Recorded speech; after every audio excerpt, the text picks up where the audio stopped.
幸福生活频道的好朋友们，大家好。今天我们要介绍日月潭。日月潭坐拥全球10大最美的自行车道，所以我们今天要骑电扶车来环潭。日月潭位于台湾南投县的鱼池乡，是一座美丽的高山湖泊。潭面是以拉鲁岛为界，东侧形如日，西侧形如月，故名日月潭。它周围3重水腹，林木苍郁，潭面有广阔水平如镜，映照群山，变化万千。它享有100年的美誉，所以如果来台湾，一定要必访的8景之一。日月潭国家风景区范围内包含了环潭、水里溪、埔里、浊水溪与集集等5大游憩系统，周边涵盖了桃米、车城、集集、水社、大山、双龙瀑布、明潭水库以及水里溪这些观光旅游点。日月潭的美是由山与水共同交融而成的，宛如图画山水，一景一物浑然天成，诗画般的意境，享有台湾8景的美誉。可以在这里看到层次分明的山景变化。日月潭的环潭公路被美国的有线电视新闻网 CNN 旗下的生活旅游网站选为全球10大最美的自行车道，所以今天我们来这里，当然一定要依着自行车道来走走看咯。它的连接是由水社至象山游客中心，大概400公尺长的水上自行车道，骑乘脚踏车行经于此，更有水上行舟之感。环潭著名的景点有文武庙、龙凤宫、慈恩塔、永捷同心桥、象山。日月潭的行程，它的地形呢是台湾3大盆地之一的埔里盆地群落，这些原本都是水的湖盆，只是因为经过了大自然的营造力跟部分的人为因素，造就了台湾第1大的名潭。它历经了地壳的变动，从湖泊变为盆地。原先呢，日月潭、投射、鱼池还有埔里这些地方呢都是湖泊。那主要是因为这个地带呢是属于第3纪砧板岩层的陷落地带，然后因为它地壳变动了，不断的发生折曲跟陷落，就形成了大小不一的盆地。那蓄水以后呢，就形成了3间湖沼。后来较低位置的地方呢，是投射还有鱼池、埔里这些，因为填充了或者是决堤作用而干固，变成了较为肥沃的盆地平原。我们到了日治时期呢，日本人规划台湾发展为轻工业，而且它多方面的利用水利资源，然后提供台湾工商发展要的电力。因此日月潭的地理环境很优越，然后是台湾最大的天然湖泊。然后这时候在1919年的时候呢，就有筹组了台湾电力株式会社，然后呢新建了日月潭水力发电工程。我们在日月潭呢，可以感受到日月对潭，山水相连。日月潭的潭面清澈碧绿，群山环抱，山水辉映，风光起迷。而日月潭的美，从清晨到黄昏，从春夏到秋冬，无论风和日丽，或者是烟雨迷蒙，都回荡着绮丽的风姿，令人百看不厌，赞叹不绝。清晨时分，潭面会披上了一层薄纱，荡漾着朦胧的美。当旭日从山峦升起时，原本朦胧的潭影就会慢慢的显出轮廓，潭面倒映着山形树影，与虫鸣鸟叫相映成趣。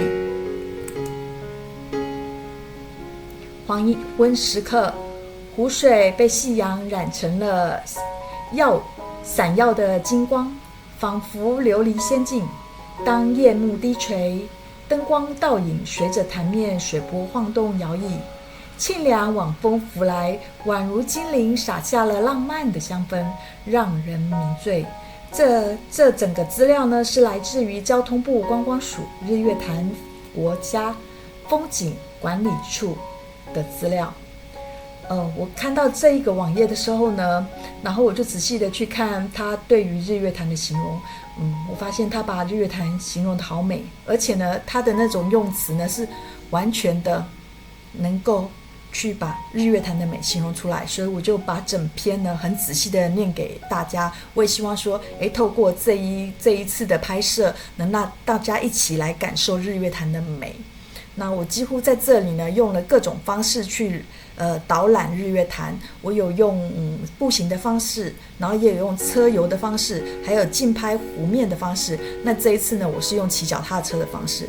那因为在骑脚踏车的时候呢，路面比较颠簸，所以有些地方其实是晃动的很厉害，所以我的拍摄的状况没有很好。那这部分呢，我真的跟大家说声抱歉，就是那前面有几个影片呢，它因为很抖动，所以我就用慢速的下去播。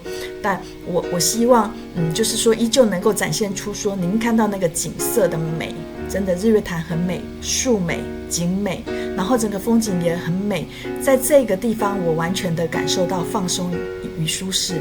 台湾这么美的美景了，真的我很喜欢来这里，我相信大家也是。来到这里呢，我会真的以台湾为荣，因为我们的台湾好漂亮哦。你看这潭面是不是这么的平静？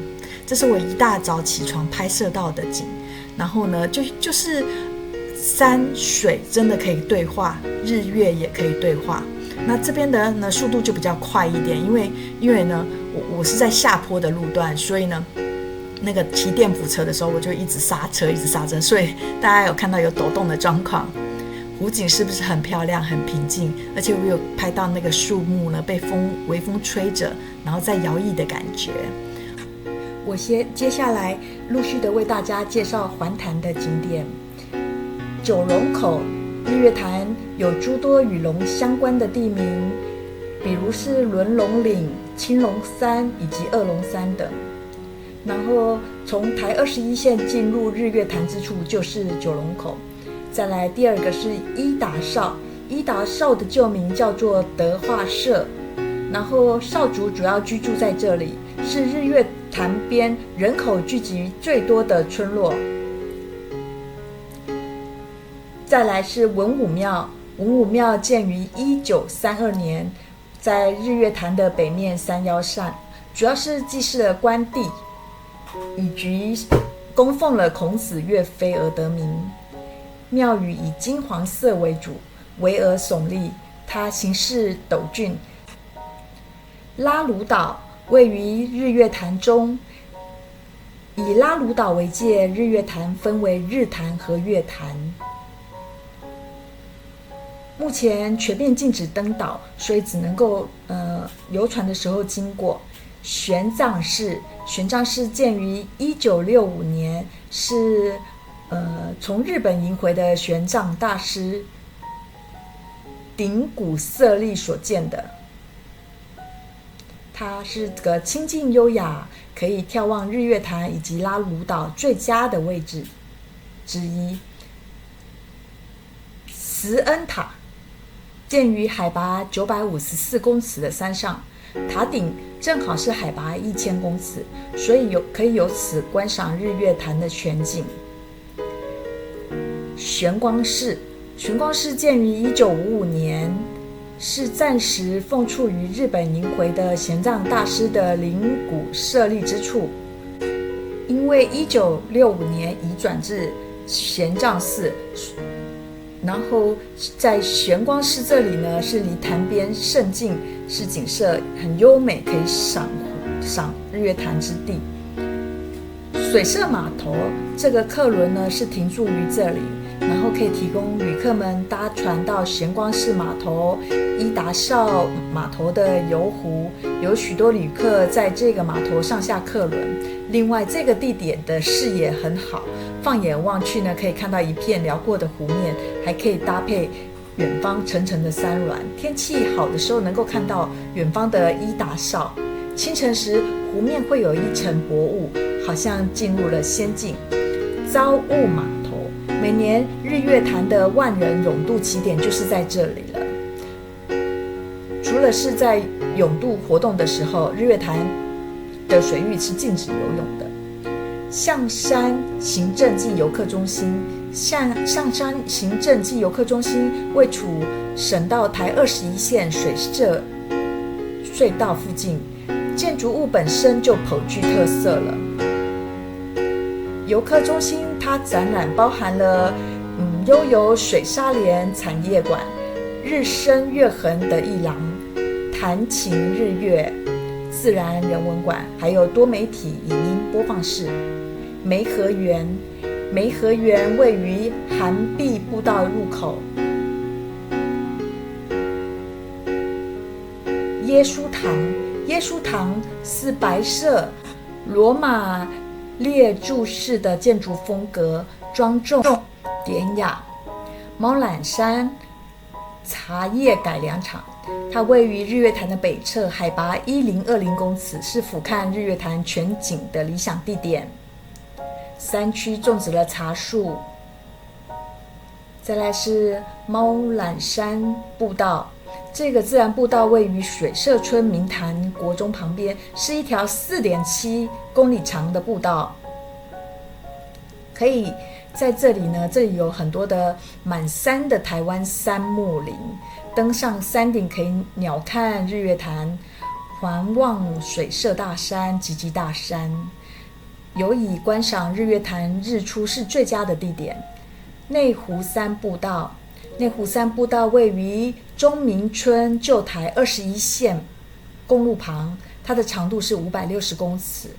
步道呢有青石板梯与木栈，可以在观景台处呢远眺日月潭，生态很丰富。在春末夏初的时候有萤火虫，是最具特色的。再来是九蛙蝶巷，这个是南投县政府风景区管理所委托工程顾问公司设计的。那这宣导当地的水蛙头有丰富的生态，而设置于步道旁的路蛙。水蛙头是因为栖息了许多蛙类而得名，沿线的步道约有500公尺。因为湿度很高，蕨类的植物生长很好，有蝴蝶、水鸟常常会在这里觅食，也常常有蛙类出没，成为这个日月潭区生态多样的步道。九蛙蝶巷在2000年的时候，日月潭风景管理处呢成立以后呢，就把它移拨给其管理了。为了凸显日月潭抽蓄发电水位的变化，才将九蛙移至潭中，成为水蛙，让到访的游客能够观察到每天的水位有近2公尺的落差变化。所以平常呢，因为水位消涨，只会露出2只青蛙。那如果是有旱象的时候，水位见底，九蛙蝶巷就会全部的露脸。那这个时候会招揽大批的观光客前来观赏，就会成为了知名的景点。